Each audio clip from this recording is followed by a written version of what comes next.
sexo e poder, que inicialmente eram boas dádivas de Deus para a humanidade, tornaram-se perigosos, porque todos os seres humanos trocaram a glória de Deus por imagens. Talvez não existam outros temas em todo o contexto humano que causem tanta inquietação e desejo. São assuntos peculiares aos nossos dias e cada vez mais se alastram para o mundo. A mídia, de maneira geral, nos conduz a sonhar com uma vida de glamour, de prazer associado ao sexo e, é claro, a muito dinheiro.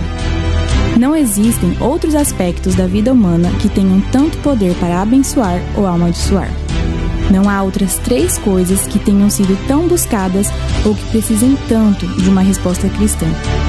A maneira como lidamos com dinheiro, sexo e poder tanto podem conduzir ao erro como ao acerto.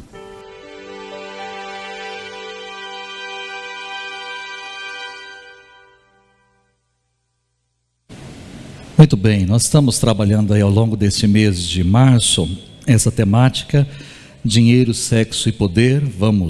Já trabalhamos no primeiro domingo a respeito de sexo, os perigos do sexo. Semana passada falamos sobre os perigos do dinheiro e hoje nós vamos falar sobre os perigos do poder. Semana que vem a gente encerra essa série fazendo, não um condensado, mas mostrando como é que a gente pode utilizar o sexo, o dinheiro e o poder para a glória de Deus.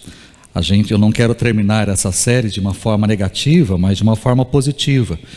Se dinheiro, sexo e poder são bênçãos de Deus, são dádivas de Deus, como é que nós podemos utilizar essas dádivas para a glória de Deus? Como a gente pode usufruir, como é que a gente pode lidar com isso tudo e de uma forma a honrar e a glorificar o nome de Deus. Então semana que vem nós encerramos a série.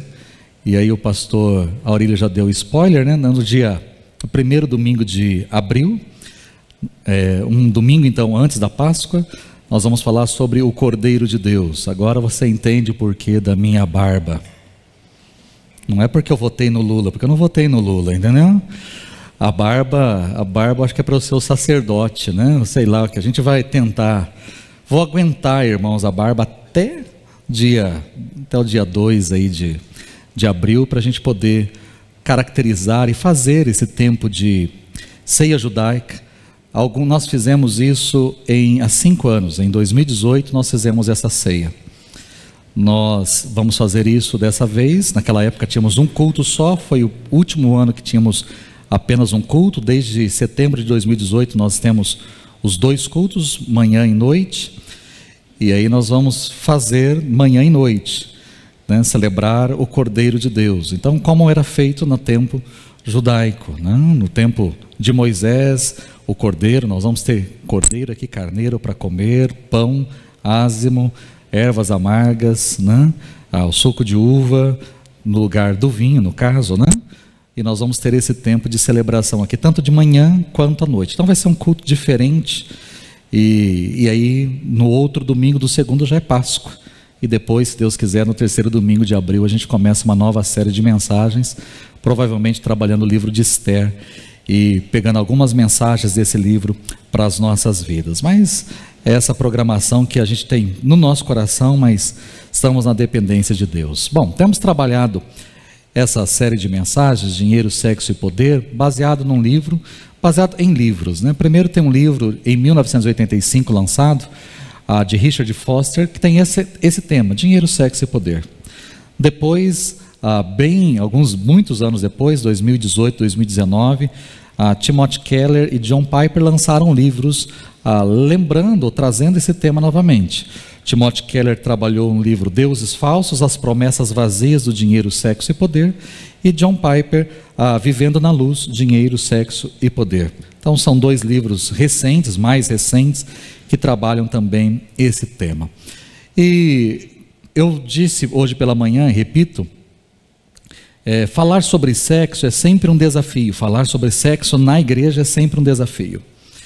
Falar sobre dinheiro, para mim, como mencionei semana passada, é a temática mais difícil, porque é algo que nós lidamos constantemente, e o dinheiro exerce uma grande influência sobre as nossas vidas, e uma grande influência sobre a nossa alegria e sobre a nossa felicidade.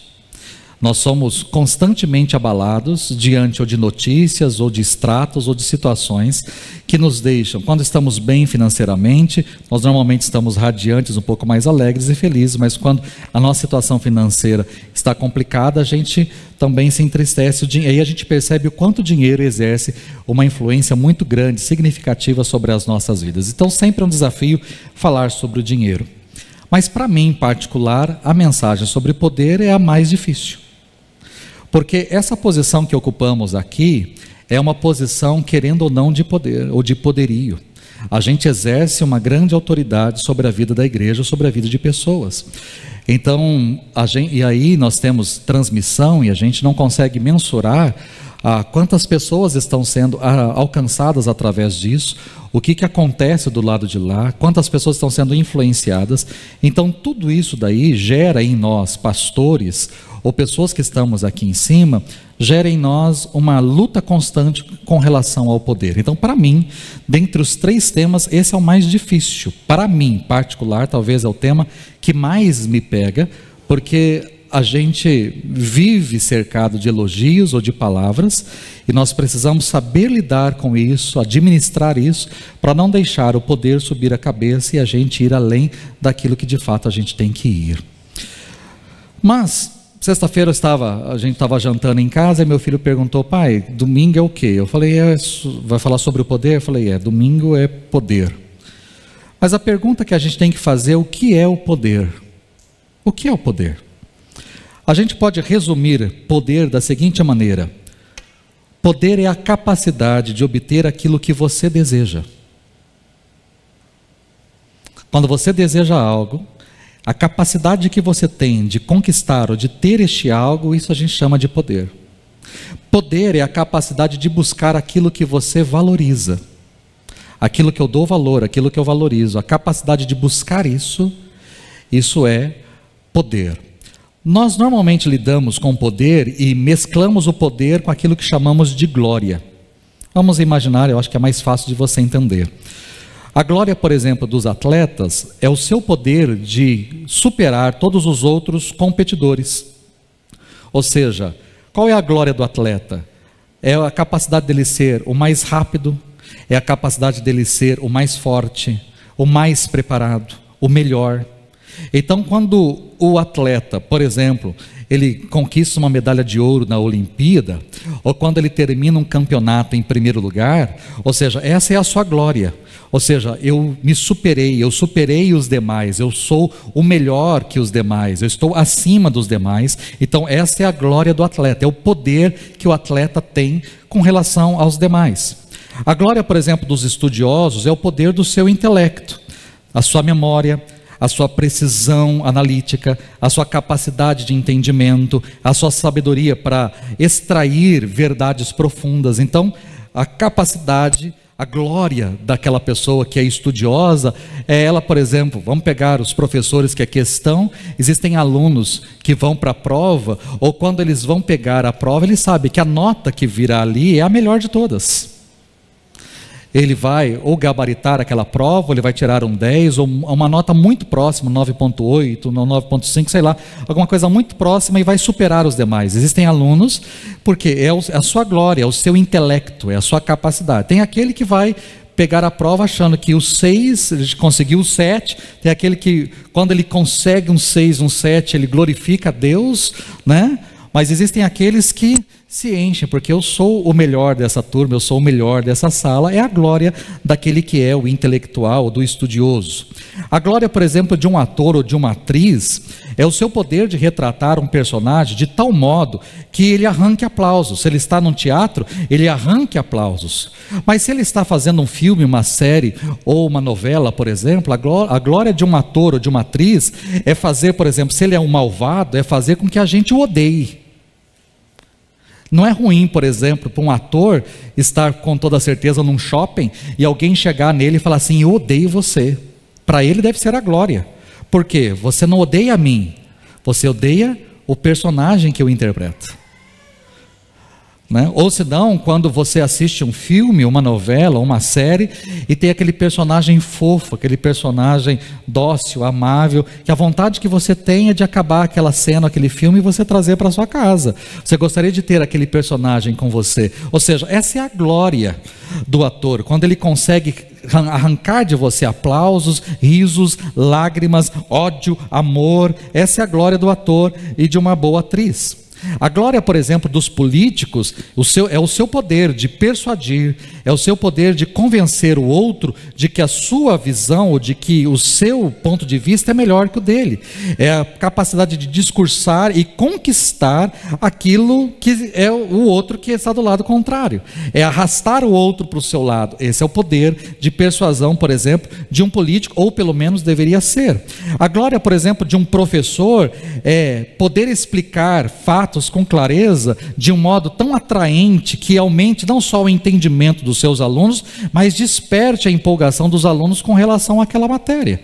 E quando algum aluno chega e diz: professor, a sua aula é a melhor aula, professor, eu adoro a sua aula eu consigo entender tudo, nossa, eu não entendia nada que o outro professor, mas a senhora ou o senhor, quando explica, eu entendo tudo. Essa é a glória do professor, ou seja, eu consigo passar o conteúdo de tal maneira que eu trago empolgação para a vida dele, mas além de empolgação, ele consegue entender tudo aquilo que eu estou trazendo para a sua vida. Ou seja, todos nós temos no nosso trabalho, no nosso dia a dia, essa questão de glória, essa questão de poderio, e podemos exercer esse poderio sobre a nossa casa, sobre uma nação, sobre uma igreja, sobre espectadores, sobre os demais da sala, ou, por exemplo, sobre os demais competidores, mas eu consigo exercer o meu poder e a minha autoridade, a minha capacidade com relação a todos os demais.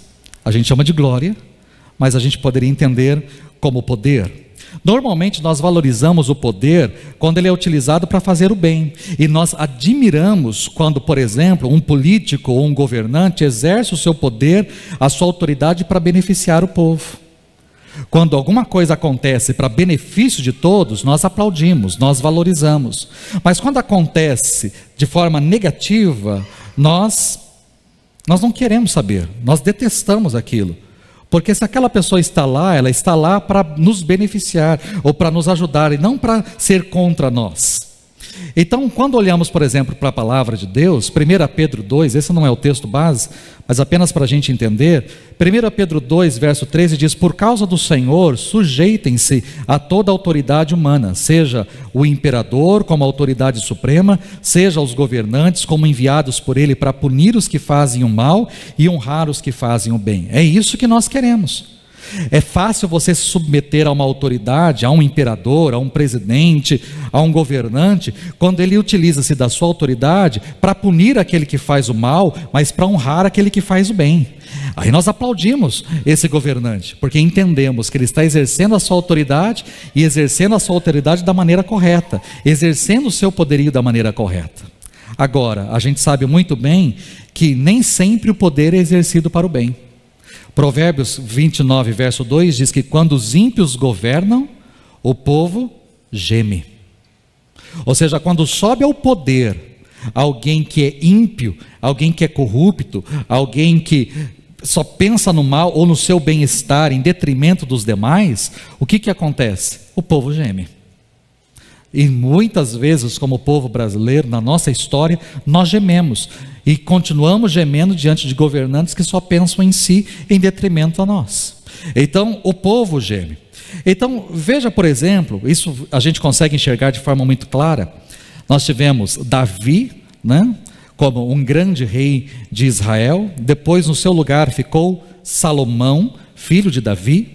E no lugar de Salomão, quando Salomão morreu, entrou no seu lugar Roboão, seu filho.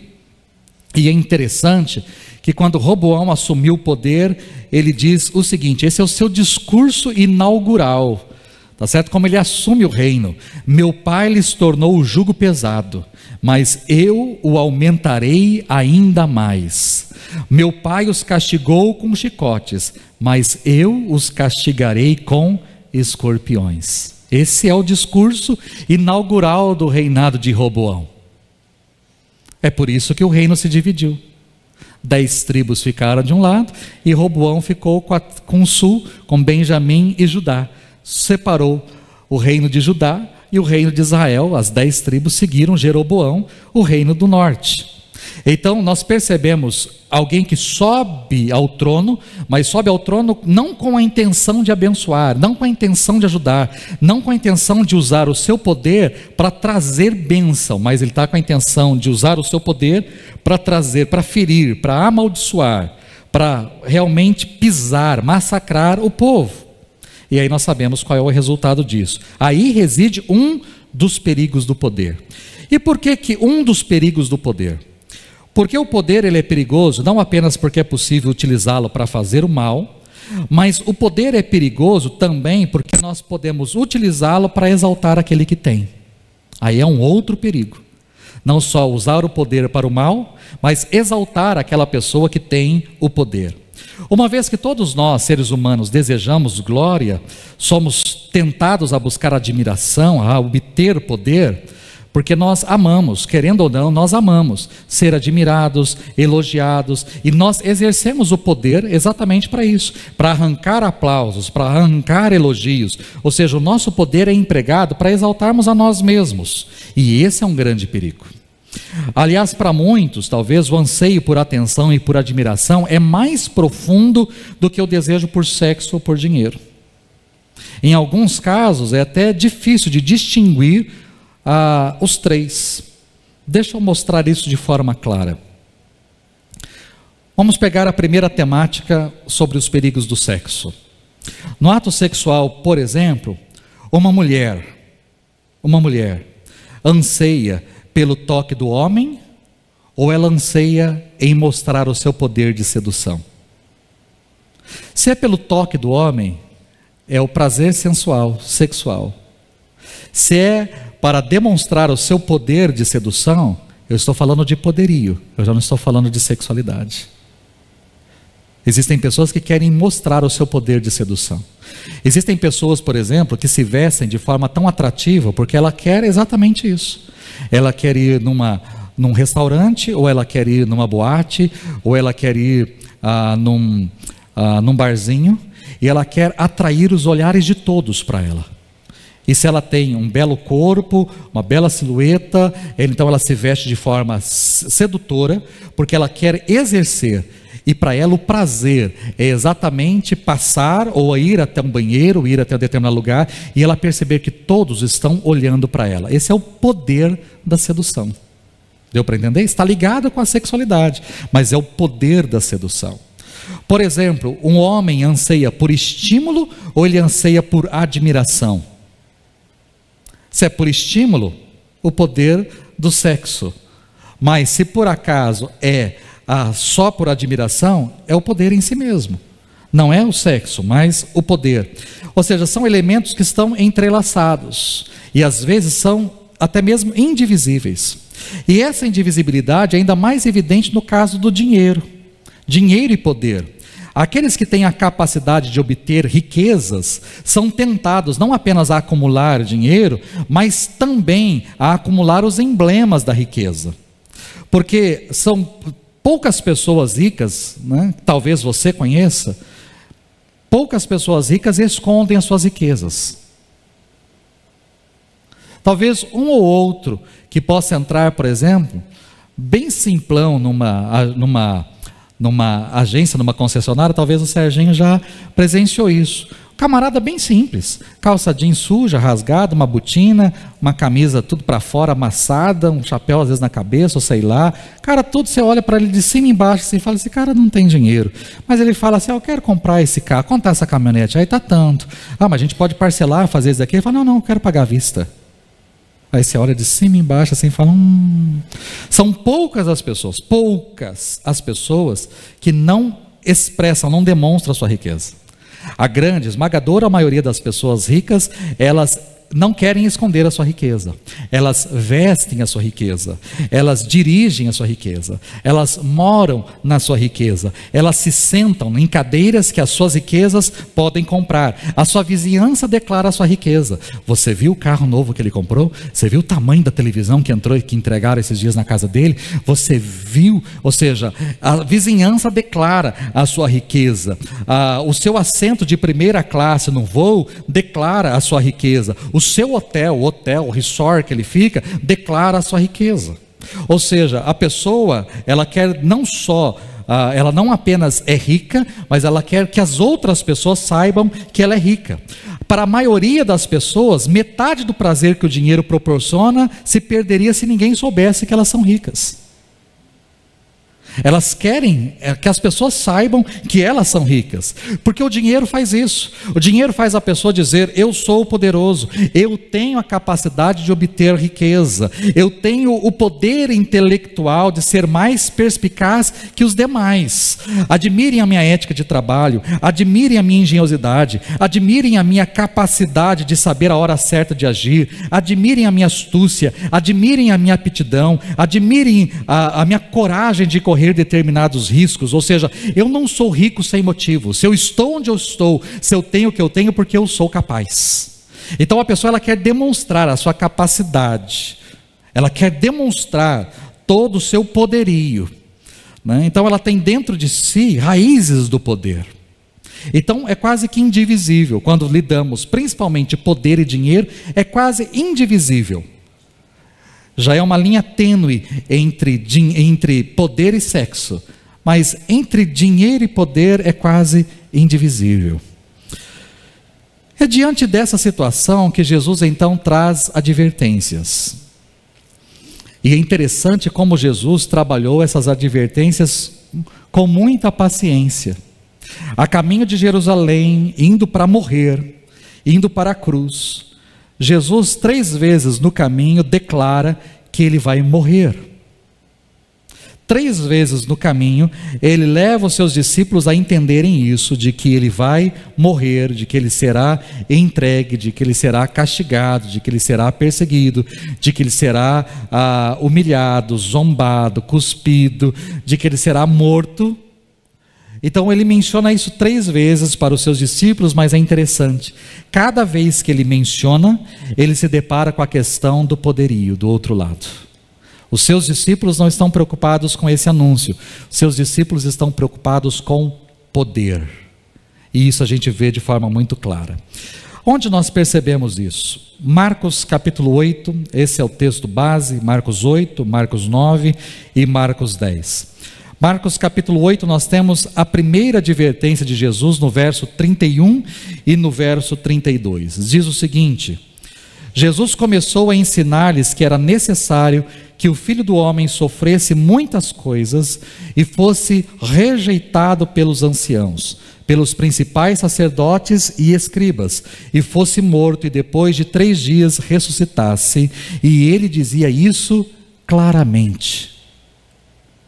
Jesus então reúne os seus discípulos, eles estão a caminho de Jerusalém, são as últimas semanas, os últimos dias, e Jesus então declara para os seus discípulos: olha, eu estou indo para Jerusalém e vai ser necessário que eu sofra muitas coisas, que eu seja rejeitado pelos principais sacerdotes e escribas, eu serei morto, mas depois de 3 dias eu vou ressuscitar. Ele falava isso claramente. E quando Jesus disse isso, interessante, o Pedrão foi aquele que se aproximou de Jesus para chamá-lo à parte e começar a repreender Jesus. E dizer para Jesus o seguinte: eu não deixarei que isso aconteça com o Senhor. Eu usarei da minha força para protegê-lo. Nós vamos resistir aos nossos inimigos e nós vamos derrotar os nossos inimigos. O Senhor não será envergonhado, pelo contrário, o Senhor será entronizado. Ou seja, a intenção de Pedro era uma intenção boa, mas estava cheio de orgulho e poder equivocados. Tanto é que diante de um Pedro que se aproxima para repreender Jesus, Jesus então olha para Pedro e repreende Pedro. E disse: para trás de mim, Satanás, pois você não está pensando nas coisas de Deus, mas nas coisas dos homens. E chamando para si a multidão com os discípulos, disse-lhes: se alguém quiser vir após mim, negue-se a si mesmo, tome a sua cruz e siga-me. Jesus havia profetizado o seu sofrimento, sua rejeição e sua morte vindouras, mas Pedro reagiu com poder. E Jesus considerou a reação de Pedro algo satânico. Pedro, para trás de mim, Satanás. Venha atrás de mim e você vai perceber. Você vai entender aquilo que eu estou dizendo. Bom, passados alguns dias, ao passarem pela Galileia, Jesus faz a sua segunda advertência, no capítulo 9, no verso 31. Jesus estava ensinando os seus discípulos, dizendo o quê? O Filho do Homem será entregue nas mãos dos homens e eles o matarão, e quando ele for morto, ressuscitará depois de 3 dias. Mas eles não entenderam e tiveram receio de lhe perguntar. É interessante porque Jesus é claro, né? O Filho do Homem será entregue, eles o matarão, e quando ele for morto, ressuscitará depois de 3 dias. Ou seja, eu vou ser entregue, vou ser morto, depois de 3 dias vou ressuscitar. Mas os discípulos não entenderam. Os discípulos não entenderam isso.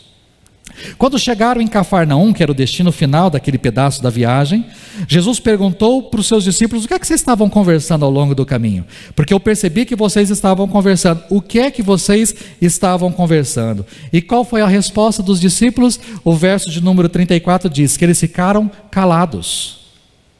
Jesus perguntou, eles não responderam. E por que não responderam? Pois no caminho haviam discutido uns com os outros sobre quem era o maior. Ou seja, Jesus havia acabado, eu fico só imaginando a cena, Jesus havia acabado de dizer pela segunda vez que estava subindo para Jerusalém para ser rejeitado e para morrer, e enquanto caminhavam para Jerusalém, a próxima coisa que os seus seguidores fizeram foi discutir, à medida que caminhavam, quem é o maior no reino? Qual de nós é o maior?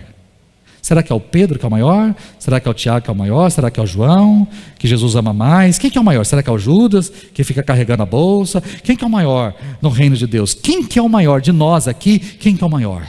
Olha só. Ou seja, eles não estão nem um pouco preocupados com aquilo que Jesus estava falando. Eles não ficaram abalados com o anúncio de Jesus. Por quê? Porque eles estavam imersos em si mesmos. Eles estavam querendo saber a respeito de poder. Poder. Qual o lugar que nós vamos ocupar no reino do nosso mestre? Ele vai ocupar um lugar, ele vai assumir o reino. E quando ele assumir o reino, qual vai ser a nossa posição? Aonde nós estaremos neste reinado? Com toda a paciência, então Jesus se senta e ensina a eles o seguinte no verso 35: se alguém quiser ser o primeiro, deve ser o último e servo de todos. E aí Jesus tomando uma criança, colocou-a no meio deles, pegando-a nos braços, disse-lhes: quem recebe uma dessas crianças em meu nome, recebe a mim, e quem me recebe, não recebe a mim, mas aquele que me enviou.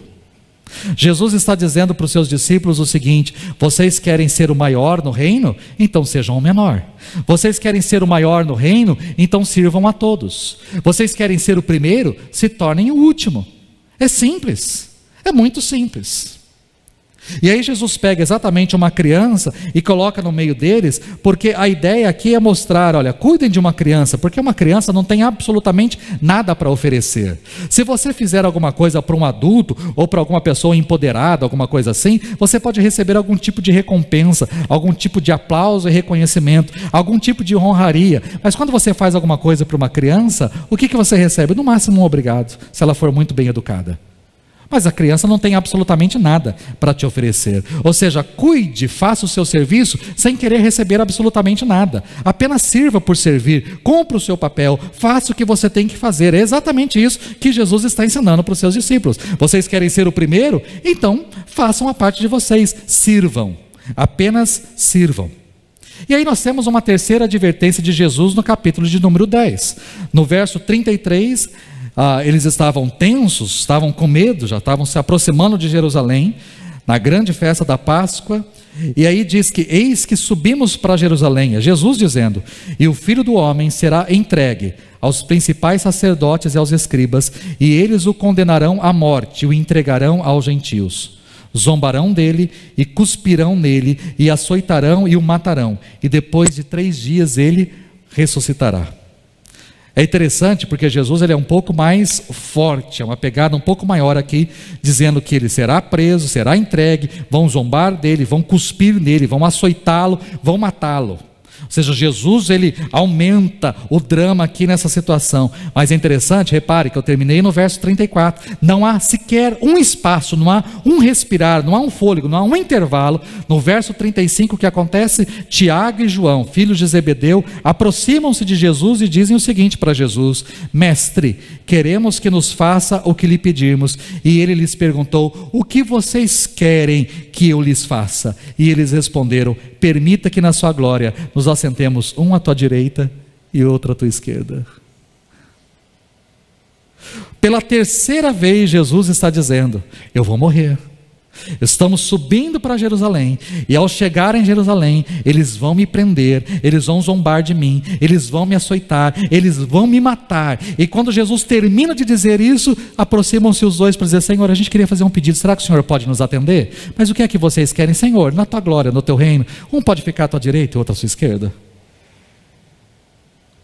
Aí você consegue reparar como é que os discípulos estavam. Eles não estavam preocupados com Jesus, eles estavam preocupados com aquilo que Jesus estava falando, com os ensinamentos de Jesus, estavam preocupados consigo. Nós queremos poder, nós estamos seguindo o Senhor porque nós queremos que o Senhor é o Messias, e o Messias vai reinar, o Messias vai assumir o trono, vai assumir o governo sobre todas as coisas, e quando o Senhor assumir o governo, nós queremos ser os seus ministros.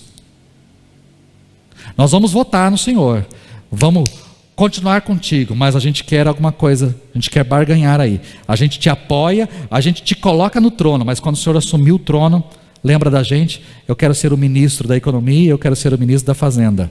Queremos ser os ministros do teu governo. Repare, é exatamente isso o que está acontecendo aqui. Nós te apoiamos, mas nós queremos receber algum tipo de recompensa, nós queremos poder. E aí Jesus então mais uma vez, de forma pacienciosa, diz para os seus discípulos: vocês sabem que aqueles que são considerados governantes dos gentios os dominam, e seus maiorais exercem autoridade sobre eles, mas não será assim entre vocês. Antes, quem quiser ser grande entre vocês deve ser servo, e quem quiser ser o primeiro entre vocês deve ser o escravo de todos. Pois o próprio Filho do Homem não veio para ser servido, mas para servir e dar a vida em resgate por muitos. Mais uma vez Jesus ensina o básico: vocês querem ser os primeiros? Sejam primeiros últimos. Há uma outra parábola que eu não coloquei aqui, mas Jesus certa vez trouxe isso para exemplificar. Jesus disse que quando você é convidado para uma festa, nunca se assente na primeira cadeira perto do anfitrião, perto do dono da casa. Sente-se sempre na última cadeira. E por quê? Porque Jesus faz o seguinte raciocínio: o que é melhor? Você sentar na primeira cadeira achando-se que é o bambambam, aí o dono da festa fala: cara, olha, você está aqui, mas o seu lugar não é aqui, o seu lugar é lá, ó.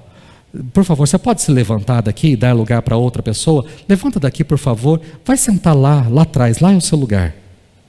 Ou você se sentar lá no fundo e o dono da festa falar assim: ô amigo, o que você está fazendo aí no fundo da mesa? Não, vem para cá, seu lugar é aqui, ó. Quero que você se sente ao meu lado, quero que você coma ao meu lado para a gente bater papo junto. O que é melhor? Ser retirado do primeiro lugar para ser colocado no último, ou ser retirado lá do último para ser colocado no primeiro? Irmãos, é simples. Nós queremos ser o topo, nós queremos ser os senhores, nós queremos ter todo o poder? Sirvam. Sejam servos de todos, sejam escravos de todos. É isso que Jesus está dizendo. Ele está falando: me imitem. Porque o próprio eu, que sou o Filho do Homem, eu não vim para ser servido, mas eu vim para servir, eu vim para dar a vida. Ou seja, me imitem. Vocês querem, vocês acham, o que vocês querem? Vocês querem ter poder assim como eu tenho poder? Vocês querem ter autoridade assim como eu tenho autoridade? É fácil, me imitem. E o que eu vim para fazer? Eu não vim para ser servido, não, eu vim para servir. Eu estou aqui para trabalhar, eu vim aqui para fazer o trabalho, o serviço que meu pai mandou. Eu estou aqui para servir, para dar a minha vida em resgate por muitos. Então me imitem, faça aquilo que eu faço. Faça aquilo que eu faço. É interessante a gente notar que Cristo, ele atravessou o vale da humildade, do sofrimento, do sacrifício e da afronta, para caminhar para a exaltação. Jesus, ele foi exaltado, mas para ser exaltado e para ser colocado no lugar em que ele foi colocado, para ter o nome que ele tem, Jesus teve que passar por um vale, Jesus teve que passar por todo um sofrimento e dor para chegar onde ele chegou. O apóstolo Paulo trabalha isso de forma muito clara em Filipenses capítulo 2, ele esvaziou-se a si mesmo ao assumir a forma de servo, nascido à semelhança de homens, e sendo encontrado em forma humana, humilhou-se a si mesmo ao se tornar obediente até a morte e morte de cruz. Por isso Deus o exaltou sobremaneira e lhe deu o nome que está acima de todo nome, para que ao nome de Jesus todo joelho se dobre e toda língua confesse que Jesus Cristo é o Senhor, para a glória de Deus Pai. Ou seja, ele foi exaltado, ele foi colocado no patamar mais alto, porque ele se colocou primeiro no patamar mais baixo. Ou seja, o Pai viu que ele deixou a glória, ele esvaziou-se de si mesmo, deixou toda a divindade de lado para se tornar um homem, assim como eu e você, sujeito às mesmas dores, às mesmas tentações, às mesmas lutas, aos mesmos sofrimentos. Ele se colocou lá embaixo, e porque ele se colocou lá embaixo, o Pai então o resgatou e o colocou lá em cima, acima de todos, acima de tudo e de todos. Ou seja, Jesus, ele, lógico, ele é glorificado, ele é exaltado, mas para ser glorificado e exaltado, primeiro, ele se humilhou. E esse é o ensinamento, e a lógica não dá para ser invertida. Jesus mostrou isso: quem a si mesmo se exaltar será humilhado, e quem a si mesmo se humilhar será exaltado. O camarada que quer sentar na ponta do lado do anfitrião pode ser humilhado, dizendo: camarada, o seu lugar não é aqui, o seu lugar é lá.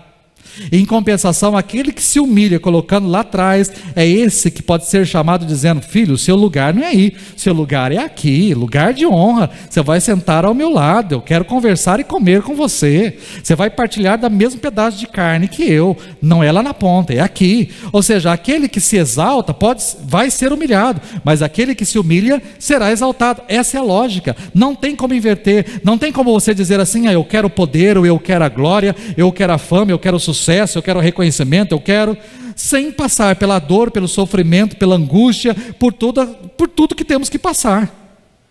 Esse é o processo. Esse é o processo. Jesus está nos ensinando aos seus discípulos que o poder é concedido, mas ele é concedido à medida que nós caminhamos em sofrimento e dor e luta aqui. Outra coisa que Jesus ensina, que o poder é concedido, mas ele é concedido para que a gente possa servir os outros. Ele não é concedido a você pura e simplesmente para você ter poder, mas você tem poder para poder servir. Você não tem poder apenas por ter. Você não pode ter poder apenas para exercer para si mesmo, mas você tem poder para poder servir o outro.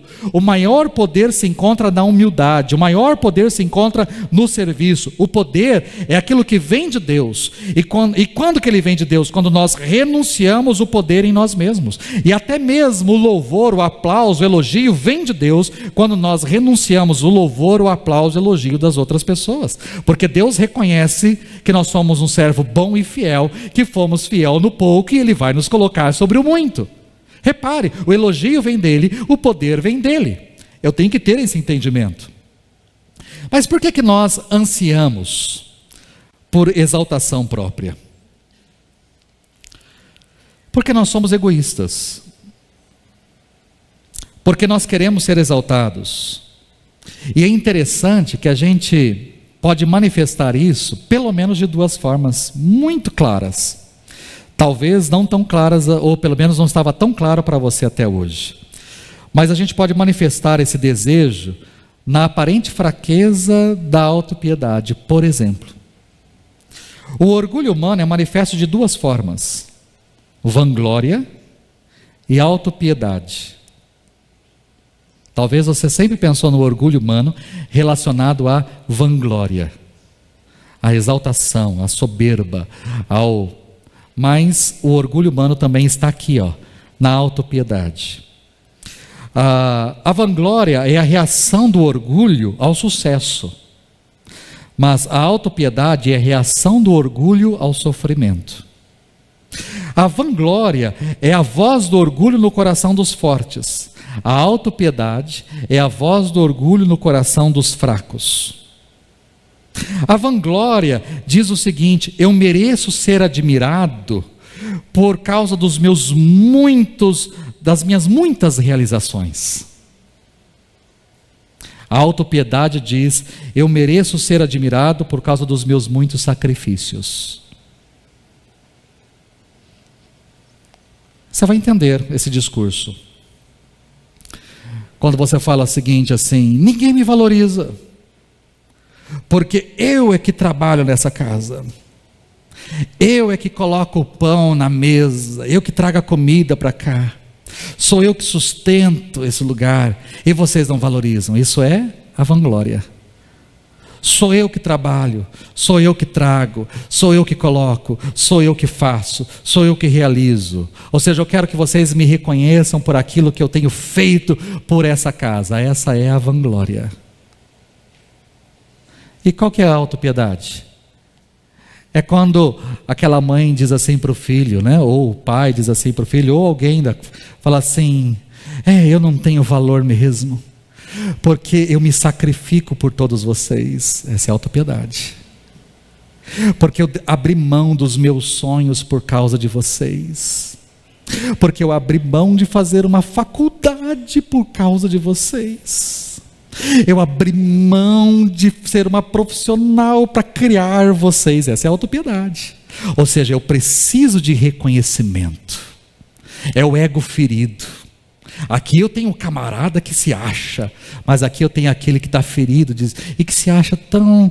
eu preciso que vocês reconheçam e me elogiem. Eu preciso que vocês reconheçam que eu fiz todo esse sacrifício para o bem da nossa casa. E aquela pessoa é a autopiedade. Ambos são manifestações de orgulho. Aqui nós temos as realizações, aqui nós temos os sacrifícios. Vanglória, autopiedade. Olha que interessante. Ambos querem aplausos, ambos querem elogios. Ou seja, tanto aquele que se vangloria de si mesmo e das suas realizações quer ser reconhecido, mas aquele que também que se acha, ou aquele que se autossacrifica, aquele que abre mão, aquele que ele também quer, diante do seu ego ferido, ele também quer aplauso, ele quer ser reconhecido, ele acha que merece, ele tem merecimentos, é o orgulho que não é aplaudido e ele precisa disso. Cuidado. Nosso amor por elogios e poder é falso, é enganoso. Cuidado. Muito cuidado com isso. Nós ansiamos por ser exaltados, nós queremos ser exaltados, quer seja por um bando de ladrões que nos aplaudam, quer seja por uma igreja local que aplauda o seu pastor, a sua liderança, quer seja um pai que aplauda os seus filhos, ou os filhos que aplaudam os pais, e assim por diante. Nós aplaudimos os nossos colegas, os nossos companheiros de equipe, ou a nossa namorada, a nossa esposa, sei lá. Nós queremos aplauso, reconhecimento, receber toda a glória e todo o louvor. Nós ansiamos por isso. E por que nós ansiamos por isso? Aquilo que eu preguei na primeira mensagem. Nós ansiamos por isso porque nós trocamos a glória de Deus por imagens. Aí você vai me dizer, mas qual imagem? A imagem do espelho. A imagem do espelho. É por isso que eu falo para vocês que essa é, para mim, talvez a temática mais difícil. E por que eu falo isso? Eu posso recordar algo bem interessante, algo particular, algo meu, para abrir o coração. Eu fui pastor em Dourados 3 anos. Na época que fui pastor, a igreja não tinha transmissão. Nós começamos no meu último ano ali, penúltimo ano, a fazer a transmissão online. Até então nós gravávamos as mensagens em CDs e vendíamos. E normalmente, eu e o pastor Edson nos revezávamos o púlpito. Então, às vezes ele pregava 2, eu uma, às vezes o pastor Denis uma, às vezes ele pregava 1, eu 2, o pastor Denis 1, e assim por diante. A gente revezava o púlpito e normalmente ficava entre ele e eu. É interessante porque nós recebíamos na segunda-feira o relatório de venda dos CDs. E o pastor Edson, quem o conhece, quem foi a sua ovelha, eu não tenho nenhuma dificuldade de dizer isso, o pastor Edson, ele é uma pessoa muito séria e uma pessoa que chama a igreja à responsabilidade. É difícil ver o pastor Edson pregar de uma forma a amaciar as pessoas. Ele prega de forma dura. Ele normalmente, as suas mensagens, elas são enfáticas, elas são duras. Ele corrige, ele mostra qual é a direção, qual é o caminho. E como eu via que o pastor Edson caminhava nessa direção, ele era mais duro com as palavras, mais exigente com as pessoas e tudo mais, então eu falava o seguinte, eu mostrava o seguinte: ele batia num domingo e eu assoprava no outro. Ou seja, ele trazia uma palavra normalmente dura, mais ferrenha, mais firme, e no outro domingo eu trazia aquela palavra abençoadora, aquela palavra que massageava o ego. Deus quer abençoar você, Deus tem uma vitória para a sua vida, Deus tem uma bênção para a sua vida. E as pessoas... E quando chegava o relatório, a gente percebia isso. No domingo que ele pregava, às vezes tinha 4, 5, 6 CDs, 7, 8 CDs vendidos. Pessoas faziam pedido para poder ter a mensagem. Às vezes, quando eu pregava, e dependendo da mensagem, às vezes nós tínhamos 30, 40, 50. Teve uma vez, quando eu preguei sobre sexualidade, nós passamos de 100 CDs. 100 pessoas pediram CDs. O que isso gerava? Ciúmes, por um lado, mas gerava vanglória para o outro. Graças a Deus eu tenho uma esposa, que é aquela esposa que puxa o freio de mão. Ela puxa o freio de mão. É aquela pessoa que muitas vezes chegou para mim e disse o seguinte: você não prega melhor que o pastor Edson, você prega diferente. Porque muitas vezes eu achava, eu prego melhor, tenho mais capacidade, eu tenho muito mais, né? Apesar de termos diferença de idade, ele ser mais velho que ele ser o pastor titular, muitas vezes o ego queria falar isso daí, e ela dizia assim: negativo, você não prega melhor que ele. Está lembrado disso, Keila? Você não prega melhor que ele. Você prega diferente. Muitas vezes ela dizia para mim o seguinte: ele prega o que o povo precisa ouvir, e você prega o que o povo quer ouvir. Essa é a diferença. Ele bate, e isso não vende. Agora você massageia, e isso vende. Isso é atrativo. Então as pessoas compram, não porque você é o bom, as pessoas compram porque elas gostaram de ouvir aquilo que você pregou. Mas às vezes você não pregou aquilo que elas deveriam de fato ouvir. Ou seja, os 3 anos que eu fiquei em Dourados, eu nunca preguei uma mensagem exortativa. Os 3 anos que eu fiquei em Dourados, eu sempre preguei mensagens light. Sempre. Né? Aqui é diferente, eu sou o pastor da igreja. Né? Aqui eu bato e mando você massagear aí o lombo, porque o negócio vem. Aqui eu bato quando tem que bater, e eu também massageio quando preciso massagear. Aqui eu sou quem eu sou, como eu sempre fui. Em Dourados eu fui diferente, para atrair um público, ou para... Porque eu fico imaginando, se um pastor bate, o pastor Denis também era de bater, então o pastor Edson batia, o pastor Denis batia, tinha que ter alguém para subir um púlpito, para dizer assim: calma, Deus tem vitória para a sua vida. Deus tem uma bênção para você. Deus tem algo para dar para você. Tinha que ter alguém para subir, para fazer o contraponto, para pesar, fazer o peso contrário aí na balança. Queridos, essa é a nossa dificuldade, de nós acharmos que nós somos, de nós acharmos que nós podemos. Esse é o grande perigo para os seres humanos. A tendência natural que nós temos é de nos exaltarmos e de nos iludirmos ao imaginar que o poder, qualquer poder é nosso por direito, mas não é. O poder não é nosso, o poder é de Deus. É interessante que Deus deixou muito claro isso através de Moisés ao seu povo. Deuteronômio capítulo 8, Deus fala através de Moisés o seguinte: tenham cuidado para não dizer em seu coração: meu poder e a força de minha mão adquiriram para mim esta riqueza. Lembrem-se do Senhor, seu Deus, pois é Ele que lhes dá o poder para adquirir a riqueza. É Ele que lhes dá o poder. Olha que interessante.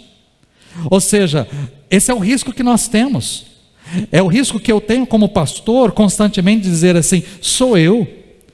Essa igreja está assim por causa do meu ministério, é por causa da minha palavra, é por causa da minha capacidade, é por causa do meu intelecto, é por causa do meu estudo. Essa igreja é uma outra igreja porque eu. Essa é a tendência do pastor.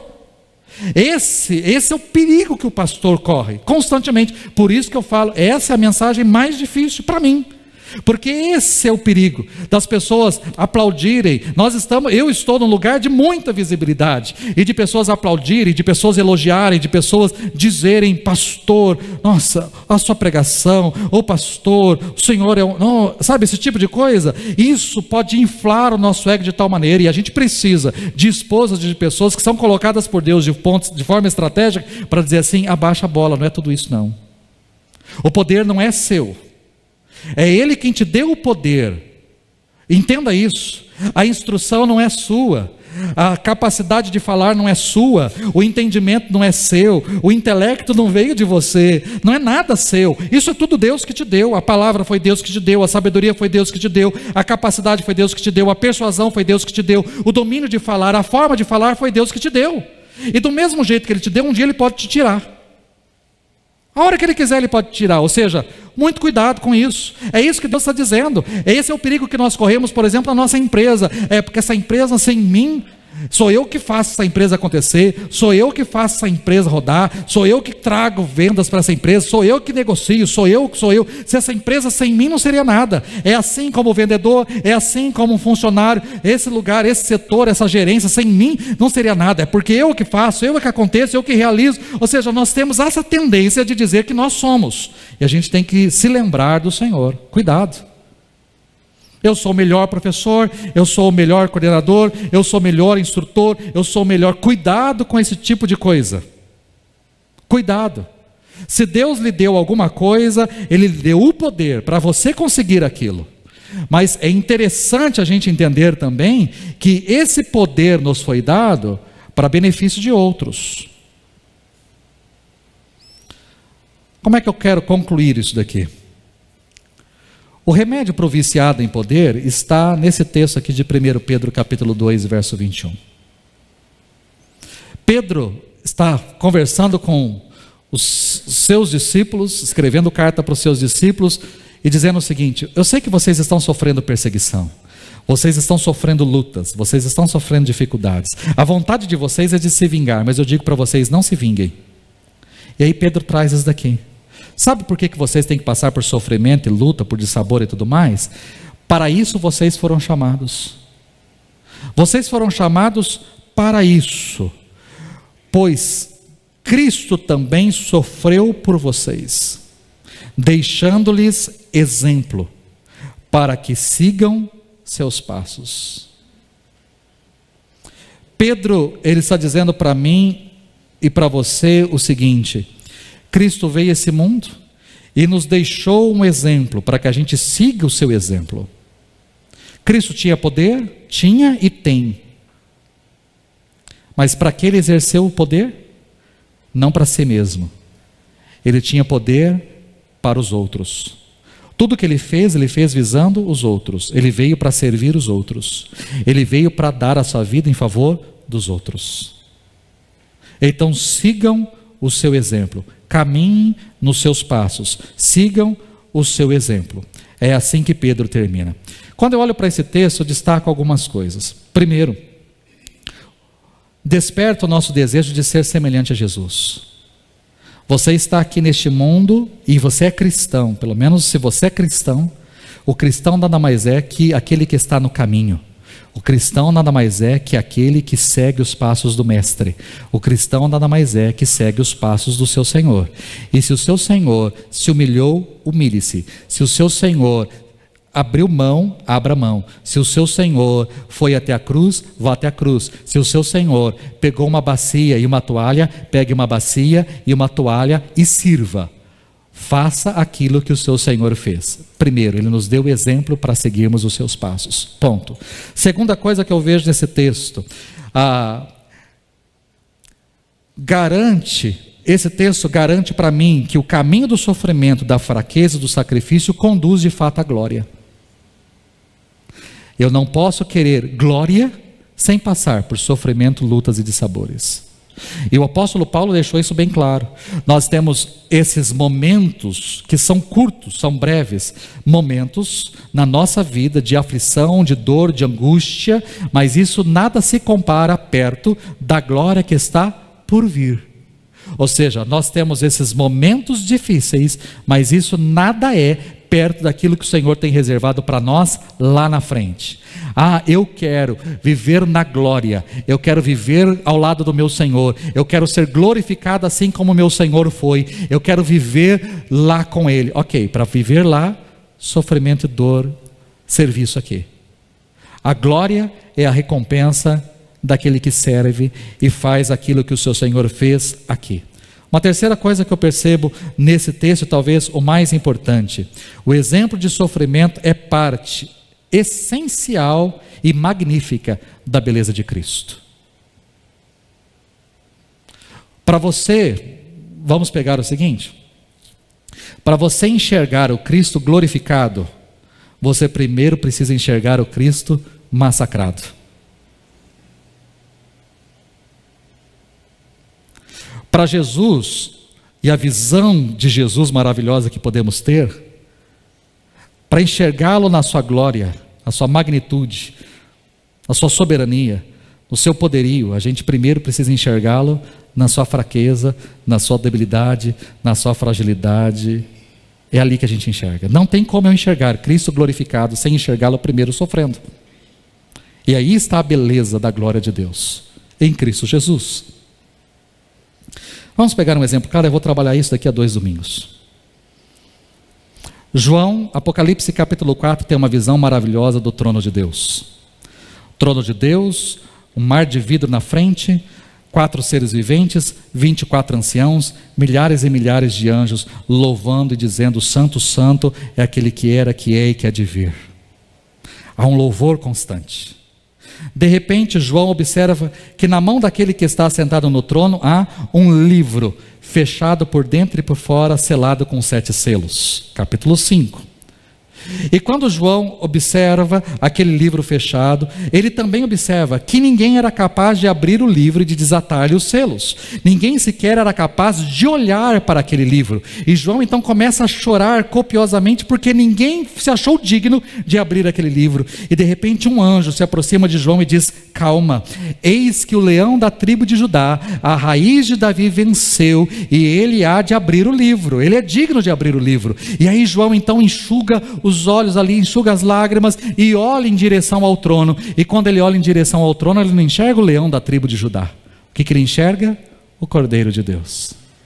Ele enxerga o Cordeiro como que estivera morto.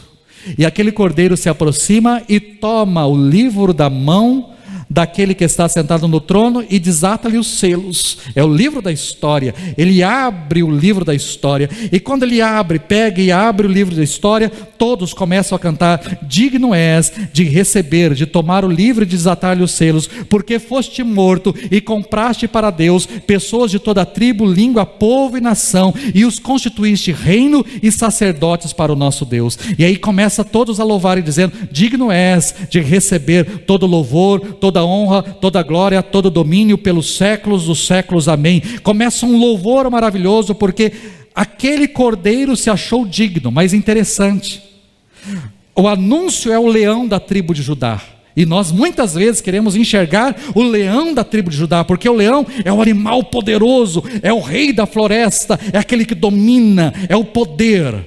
Mas quando João olha, o que ele enxerga? O Cordeiro. Para eu enxergar o leão, primeiro eu preciso enxergar o Cordeiro. Para eu enxergar o Cristo glorificado, ressuscitado, glorificado, exaltado, soberano, acima de todas as coisas, primeiro, queridos, eu preciso enxergar o Cristo, que foi humilhado, massacrado, pisoteado, cuspido, zombado. Eu não tenho como enxergar aquele que é o Rei da Glória sem enxergar primeiro aquele que se esvaziou e nasceu numa manjedoura, humilde, pobre. Eu não tenho como enxergar aquele que é rico e senhor de todas as coisas sem enxergar aquele que se esvaziou a si mesmo para se tornar como eu e você. Ou seja, para enxergar a glória, eu preciso enxergar o sofrimento. E é isso que Pedro está me ensinando aqui. Ou seja, vocês querem a glória? Sofram. Vocês querem estar em primeiro lugar? Estejam em último. Vocês querem ser reconhecidos? Primeiro se coloquem abaixo de todos. Vocês querem ser o número 1? Então se coloquem como o número mais baixo possível. Peguem a toalha, peguem a bacia e vão servir. É isso que nós precisamos entender. Tomem muito cuidado, queridos. Deus nos dá poder. Ele não está dando poder apenas para mim. Ele dá poder para você. Na sua sala de aula, no seu trabalho, nos seus negócios, na sua empresa, na sua família, na sua vizinhança, no seu condomínio. Ele dá poder para você em muitos lugares. Pessoas olham para você e te colocam num patamar, te colocam com uma distinção diferente. Você exerce poder sobre pessoas e talvez você nem saiba. Se você nem saiba, que bom, isso não subiu à sua cabeça. Mas se por acaso você tem sido colocado num lugar de destaque, quanto mais destaque você estiver, cuidado. Entenda que o poder que Deus está te dando ali não é para você. O poder que Deus está te dando ali é para servir e abençoar outros. Entenda que esse poder é temporário, Ele está emprestando para você, mas esse poder não é para si. Esse poder é para os outros. Esse poder é para servir. Quanto mais você tem poder, mais servo você deveria ser. E quanto mais servo você é, mais poder Deus te dá. É essa a lógica do reino e é isso que a gente precisa entender. Não deixe o poder subir a cabeça. Eu sempre tenho que ter isso comigo. Eu não posso deixar o poder subir a minha cabeça. Não deixe você também. Não permita isso. Elogios são bons? São. Aplausos são bons? São. Reconhecimentos são bons? São.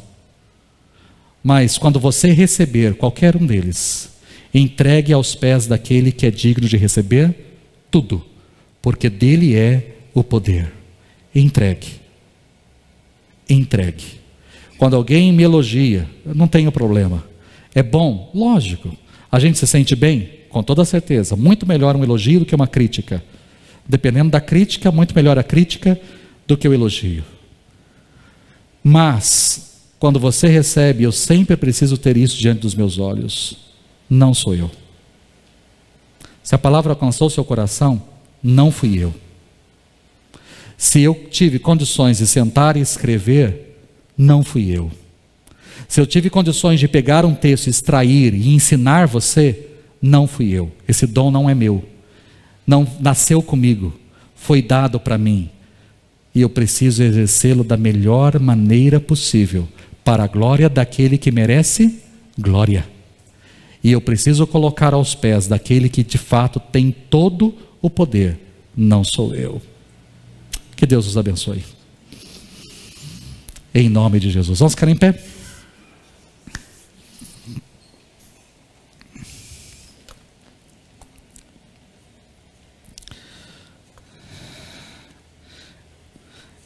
Eu espero que com essa mensagem, com as três, você consiga ter entendido quais são os perigos.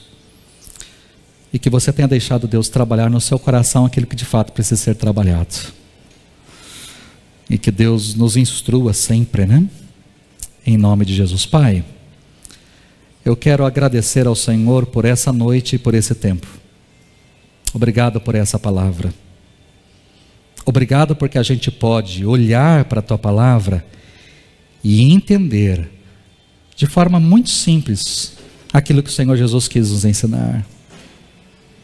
Talvez alguns aqui, assim como eu, exercem poderio, mas nós precisamos, ó Deus, exercer esse poderio sempre para a Tua glória, servindo as pessoas que o Senhor colocou abaixo de nós ou para caminhar ao nosso lado, conosco, para que a gente possa, ó Deus, realmente, através do nosso ministério, do nosso serviço, do nosso agir, do nosso trabalhar, do nosso dia a dia, a gente possa abençoar pessoas. O Senhor nos colocou neste mundo para isso, para sermos bênção. O Senhor nos colocou neste mundo para servirmos. Se queremos ser o primeiro, que a gente seja o primeiro sim, a pegar a toalha e a bacia e a fazer aquilo que o Senhor nos ensinou a fazer. Que a gente aprenda a ser servos neste mundo, para a honra e glória do Teu nome. Não permita, ó Deus, que o nosso ego seja inflado, ou que aplausos ou elogios nos coloquem num patamar que não é nosso, ou que nos coloquem numa glória que não é nossa, mas que toda vez a gente possa reconhecer quem é o Senhor nas nossas vidas e aquilo que o Senhor nos deu. Obrigado por esse tempo. Leva-nos para as nossas casas em paz e segurança e dê-nos, Deus, uma excelente semana, um resto de domingo abençoado, uma noite abençoada e uma semana abençoada na tua presença. Seja conosco nos nossos passos, no nosso dia a dia, na nossa caminhada, na nossa família, no nosso trabalho, nos nossos afazeres. Seja conosco. Em nome de Jesus que nós oramos. Amém.